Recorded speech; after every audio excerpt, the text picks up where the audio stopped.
So in my experience as a wrestling fan, we've had to come up with our own questions and answers because everything was growing so fast at the time that our parents couldn't keep up. Every older person I've talked to when I was a kid, they always were talking about, the territory days with Vern Gagne and Haystacks Calhoun and Andre the Giant and all those big names from back in the day, like Magnum TA and Dusty Rhodes, those times. Not anything that was going on within WWF and WCW during the time I watched it, because everything was just so fast and so big.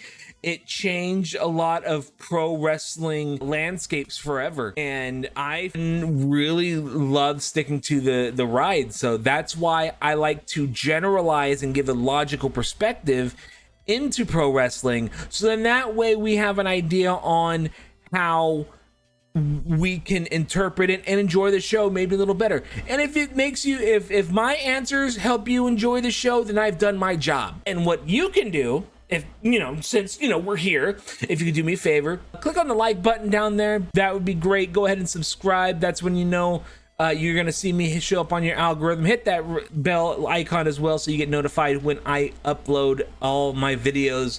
Guys, my name is Maverick. Thank you so much for taking the time today. We are going to answer some more of Dporticus's questions, and I am excited because these ones are actually pretty good. And he starts off with a very, very good question. Take it away. I'll be back. I'm gonna do my best.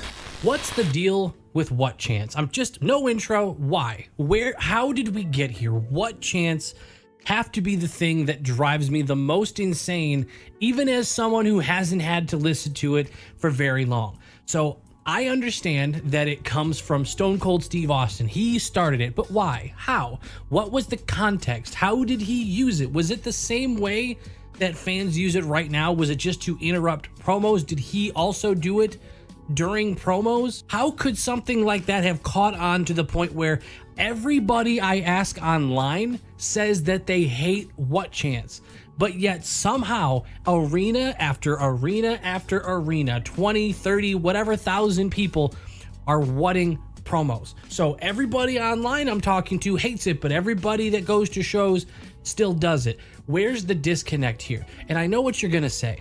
Go ahead, you can still say it. That's fine. The comment will help. That's fine. I get it. US crowds suck. I get it. The international crowds are fantastic, and US crowds just what because they suck. But that's such a boring answer. Let's dig deeper. Tell me there's got to be at least one. If even 1,000 people, if 1,000 people see this video, one of you has to be able to tell me why you like doing what chants. And it's fine. I'm not going to attack you.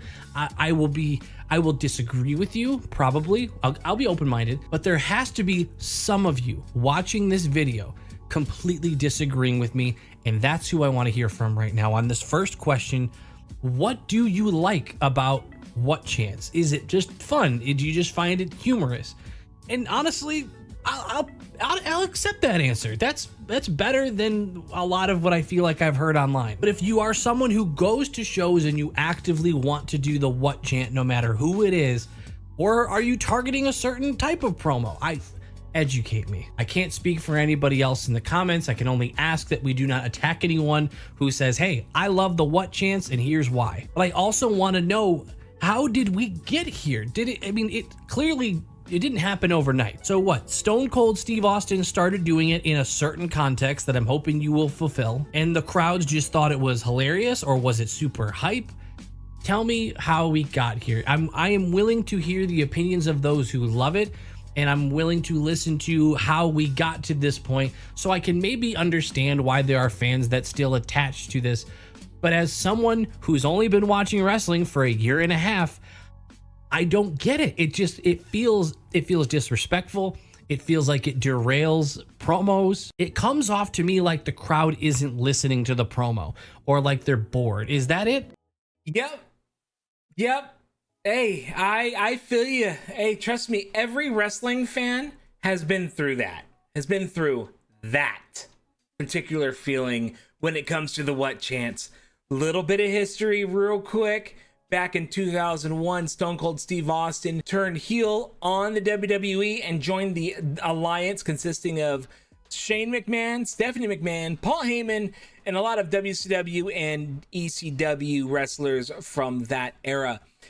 It was sort of used after he went and turned back into a babyface at the end of 2001, when you would see his what chant start to take place and start to annoy whoever the heel wrestler was at the time. But that was the usage for it. Fast forward to a little bit later on in the promos, and he started utilizing it more for his side instead, for rather his lines, than going through with interrupting whoever his opponent is. So it became sort of a pop culture thing where fans went and took it for themselves and started as an actual chant. It's kind of funny. It interrupted a lot of wrestlers. It got Stone Cold Steve Austin cussed out on a few voicemails, I'm sure. I know he's talked about it on Chris Van Vliet. Definitely recommend you check those out. Those interviews are probably some of the best. But seeing it after that, it doesn't have anything to do with Steve Austin. It doesn't have to do anything to do with what Steve Austin does or says or anything like that. It doesn't even have to be in the same promotion. It's been happening in every promotion I've been to at least once. It was kind of funny for a bit, for like an hour, and that was it. And it just became just terrible maturity on the part of a lot of wrestling fans. That's just how it is. But no, you are not crazy for not liking the what chant. It's a terrible thing that fans have embraced.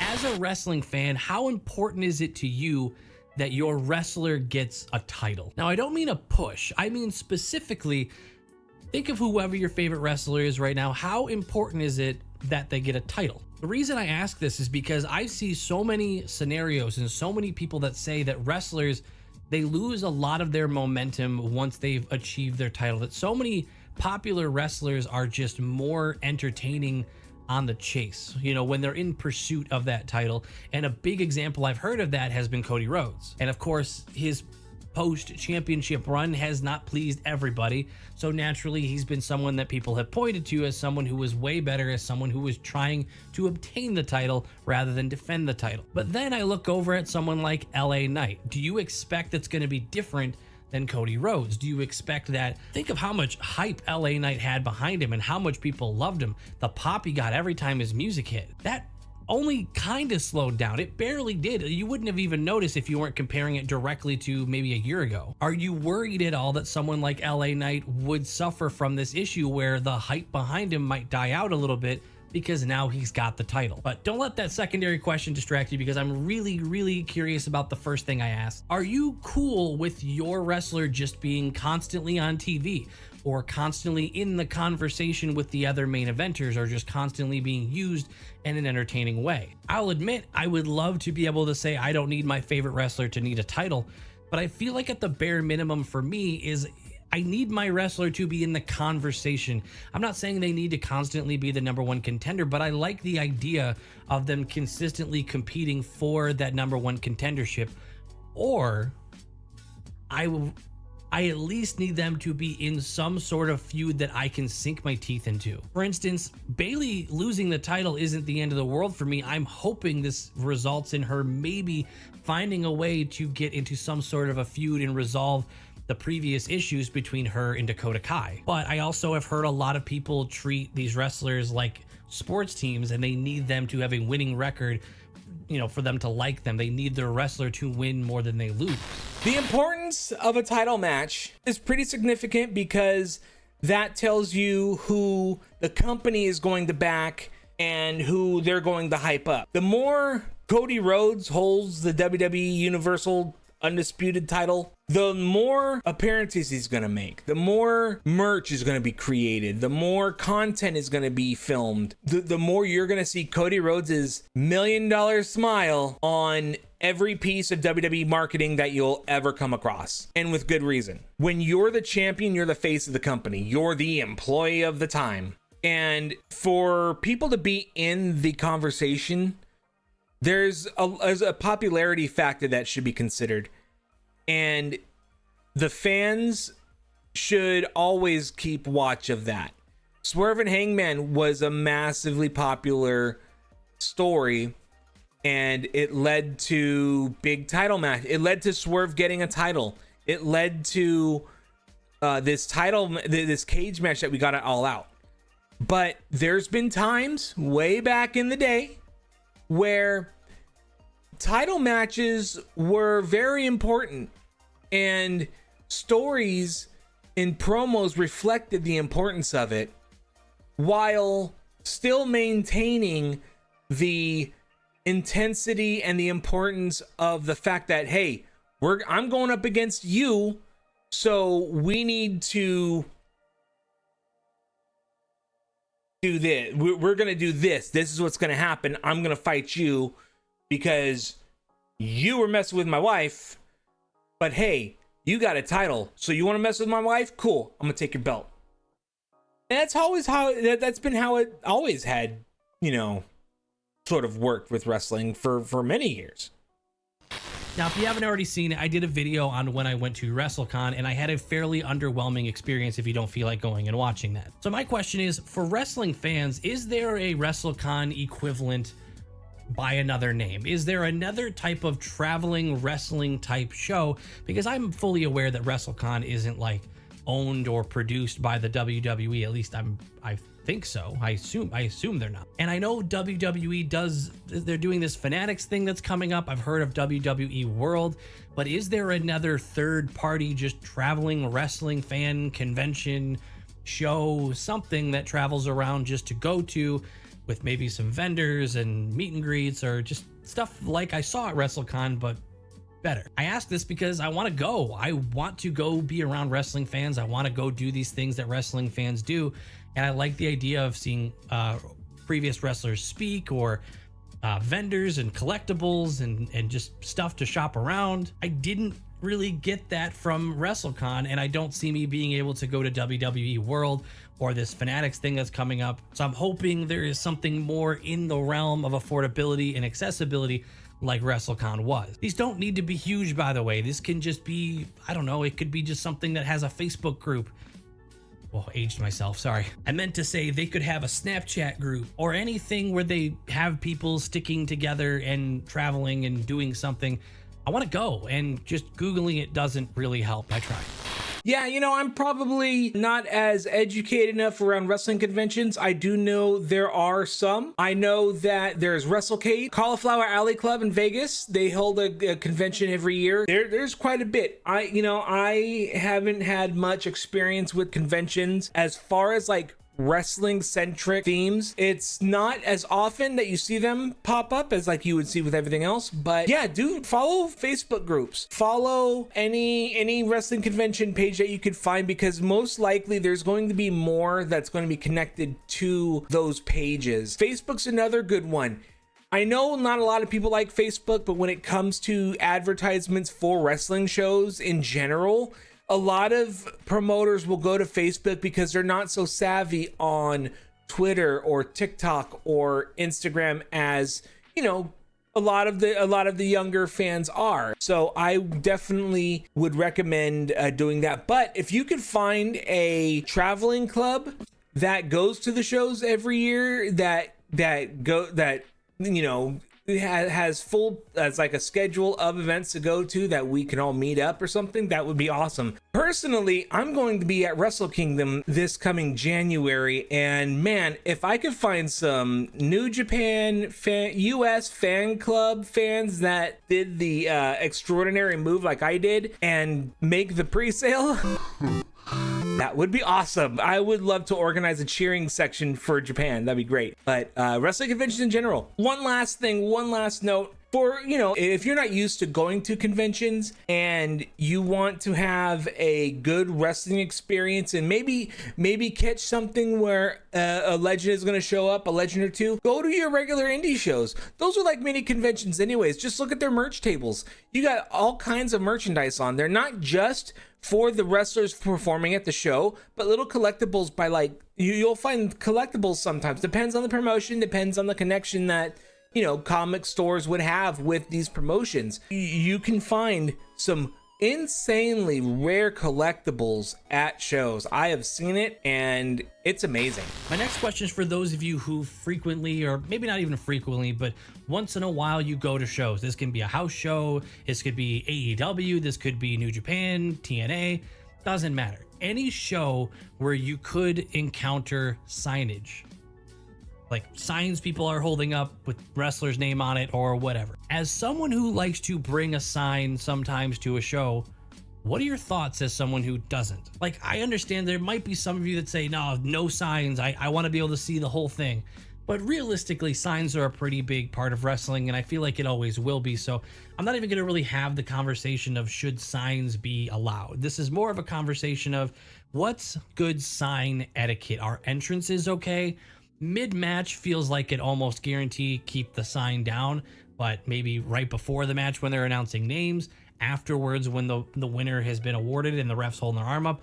When do you feel like, as someone, let's say you're going to a show and you are someone without a sign, even if you're someone who doesn't like signs at all, when would you be okay with the guy in front of you picking up his sign and cutting off your vision? Again, it might be easy to say never, I want to see the whole thing, but let's be realistic here. Signs aren't going anywhere, so if you were going to pick a time that feels the most reasonable, even for just a few seconds, what feels right for holding up a sign? Now, I've got a part 2 to this one that's very similar to the whole signs thing. What about kids? Don't attack me. I get it. This is for kids. This show is mostly for kids, and then you grow up and you either stick with it or whatever. I found it in my 30s, so I don't know what to tell you. I went to a show, it was specifically a Raw show, and a father in front of me, their kid, they had brought their kid, and the kid couldn't see. Floor seats, they're all level. A kid's not gonna be able to see over the adult in front of him. This dad had 2 solutions, and I wanna know how you feel about either of them. Sometimes the kid would stand on his chair. The parent would say, hey, stand on the chair, you'll be able to see. But when they're standing up on the chair, they are completely blocking Tally's view. Now, yes, now the child can see, and you could be happy that the child can see the show, but we obviously paid for our tickets, so Tally no longer being able to see the show because, in my opinion, a father who probably misjudged how well his kid would be able to see is now blocking that vision. Security eventually came by and told them that the kid had to sit down, or couldn't stand on the chair rather, specifically said can't stand on the chair. So the dad's solution was to put his kid on his own shoulders. Now I can't see. Now I'm sitting behind the guy and a kid on top. I can't really see much of anything. Now, thankfully, that second part definitely didn't last that long. Security once again said, no, that you can't do that. But let's say security didn't get involved, because at first security didn't get involved for a while and we didn't say anything because I was definitely held back by this thought of it's a kid. I mean, I guess if without any outside knowledge, if a third party saw this, they would say they'd probably rather the kid be able to see than me. But as a person who saved up a lot for those tickets, it was very frustrating to feel like I would look like the a-hole if I said, hey, the kid is standing and is blocking all of our view. How do I put this? I'm looking for validation. Would I have been in the right to say, hey, can the kids sit down? I feel pretty good that I didn't say anything. I didn't start any trouble and security took care of it. But are there some of you that think I should, in that moment, I should just suck it up and the kid should, I don't know. If, when I say it out loud, it sounds like I'm definitely in the right when I'm about to say the kid has more of a right to see it than I do. But I don't think this is between me and the kid. I feel like this is the dad's fault, right? He screwed this up. Clearly his intentions were good. I'm not saying he sucks or anything, but this whole situation falls on him, right? This isn't me. I shouldn't have to deal with this. Don't get mad. I didn't yell at the kid. I didn't say anything to the kid. Security did it and it's fine. I didn't tell security either. I promise I don't hate kids or anything. I just wanted to see the show, and I'm very glad that security said something. Okay, this last one's for the real ones. Fan etiquette is a tough lesson for an absurdly amount of people to learn. It happens at every show. There's always going to be one guy that gets drunk too drunk for his own good. There's gonna be kids running around at an indie show. There's gonna be chaos in the crowd during shows. It's the wildest night you can have, where you can have a bar and drink and not have to worry about things. But at the same time, people want to be part of the show. So what are they gonna do? They're gonna make signs. They're gonna hold them up when the camera's on them. They're gonna be a part of the show. They want the attention. I know, because I wanted the attention for a while. That was fun when we got to make signs and they showed up on TV and we got to brag on friends. Hey, I was there. It was great. My sign showed up on TV. It was great. But those days are long past me, thankfully. But wrestling fans have this great way of being a little creative with how they make their signs.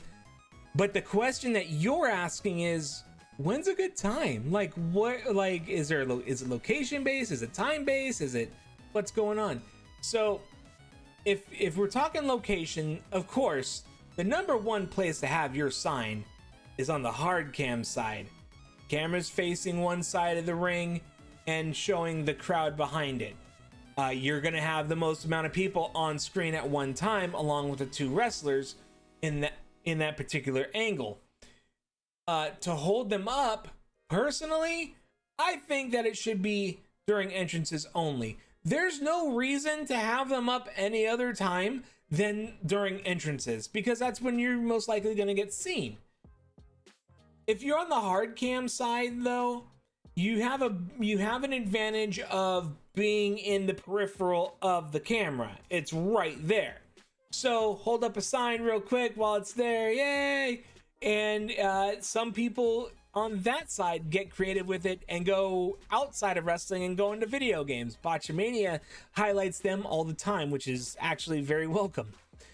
But in order to hold them up, you got to remember it's on poster board. It covers a lot of light, so you don't want the sign to get in front of anybody's vision to cause them to not have a good experience with the show. This was more of a problem during the Attitude Era. I remember everybody had a sign. Literally everybody from ringside to the rafters, everyone had a sign.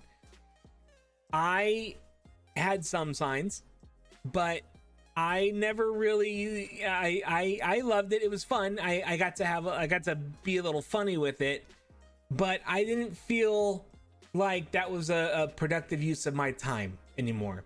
So, but anyone that does it and have fun, don't let me stop you. Legit. But yeah, anytime you have an entrance that has the house lights going, or if it's off, you could bring them on. If you're celebrating a win, yeah, hold up your sign, do that. It's not a part of the match itself.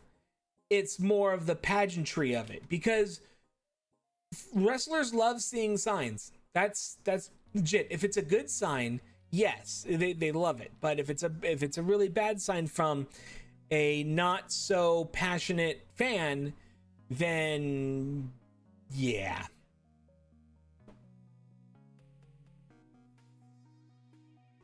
And you also talk about the kids on shoulders and what parents should do for that.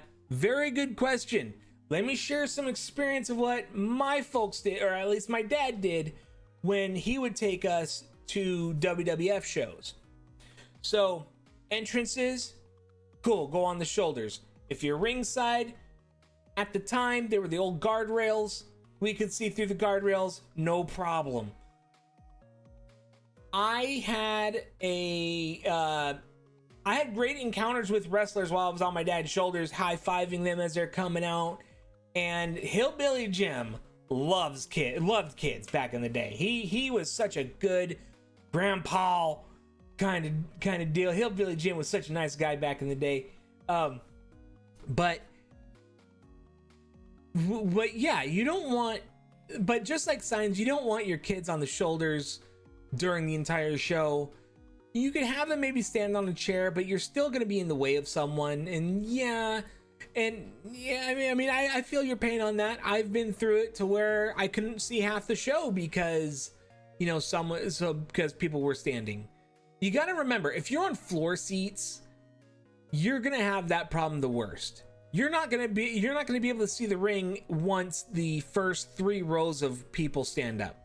That's just facts. That's just science. So if you're having trouble seeing and you want a better experience, go to the lower section of the bowl, go up a few rows, go up like a few rows, go up a couple rows, so that way you're above the floor seats and you're with the crowd, and you can see everything going on with the crowd at all times without losing much of the viewing experience. When I went to New Japan Battle in the Valley back in 2023, I had the best spot. It was side of the ring, watching the side of the ring. You could consider it hard cam side. They had a hard cam on the far end actually, but it worked. They had it to where I had it to where I could see the ring. I'm just above the floor seats, and I got to see the wildest matches New Japan had at the time, and that included kicking Jay White out of New Japan. So there you go. But yeah, it just depends on how you want to experience it. I encourage kids to go to every wrestling show and get as close to the ring as possible. But you got to remember, there's people behind you. Sit down. I kind of want to take a little survey. If you could move the numbers around to explain it, how would you put together your perfect wrestler in terms of importance? I'm going to give you 3 factors and you tell me out of 100%, how do you allocate the importance between these 3? Your 3 categories are in-ring performance, promo ability / interesting factor. So for that one, just combine promo ability and whether or not they're interesting or how interesting they are. And the third one is visually, their looks. I don't mean do you find them attractive? I mean, do they look cool? I mean, it could be attractive. This is subjective to all of us. So whatever is important to you looks wise. Do you want them to be super hot? Do you want them to look super muscular? Whatever. I'm not asking you exactly that. I'm asking you what percentage of that takes up your importance of a wrestler. In case that was confusing, I'll give you my answer and I'll do. All right. Final question of the video. This one, again, subjective ones. I love these sometimes because they are pretty fun to sort of give a perspective on how I would rate certain parts of wrestling. So he uses 3 factors when rating a wrestler: promo / interesting character, in-ring performance, and presentation. How would you rate these out of 100? Well, let's start off with promo and interesting character. When it comes to promos, they're short. Promos is short for promotions, promotional segments.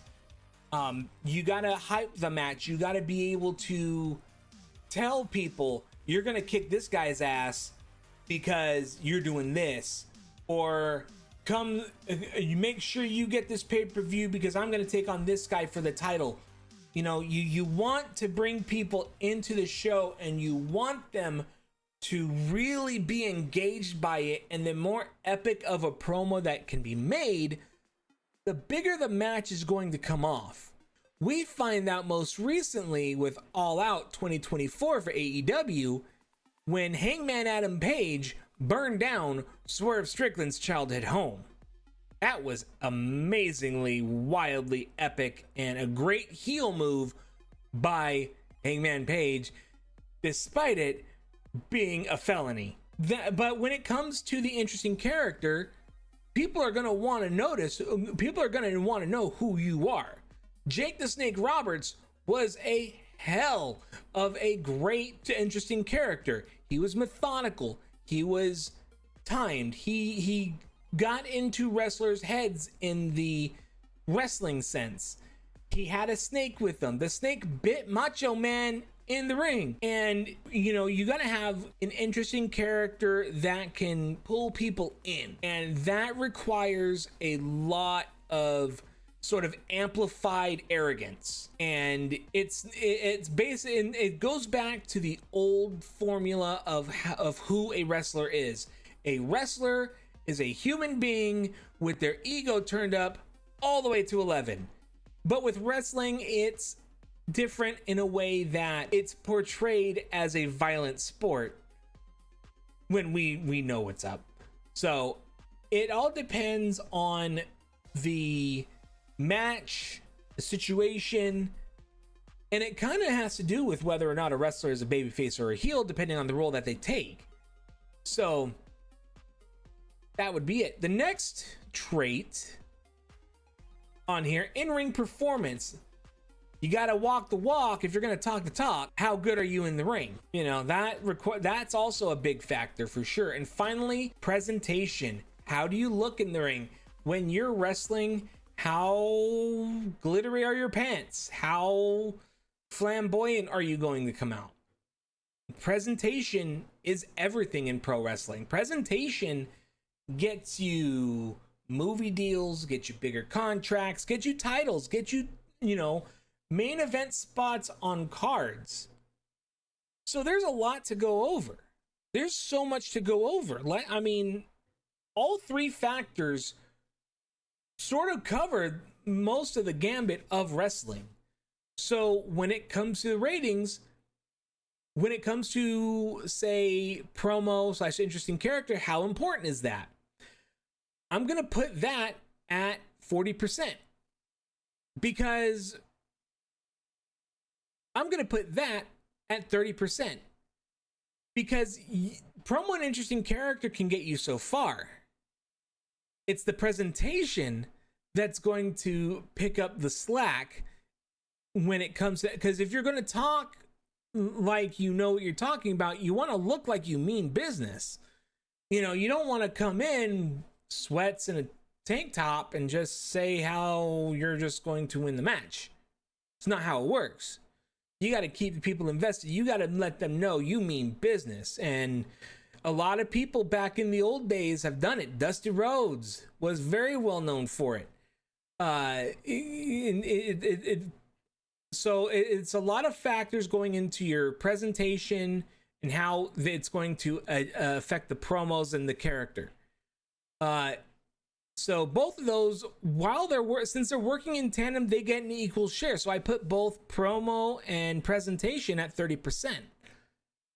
Finally, you have in-ring performance, which I'm giving 40%, because with everything going on in the build of the match, you want to make sure people go home happy.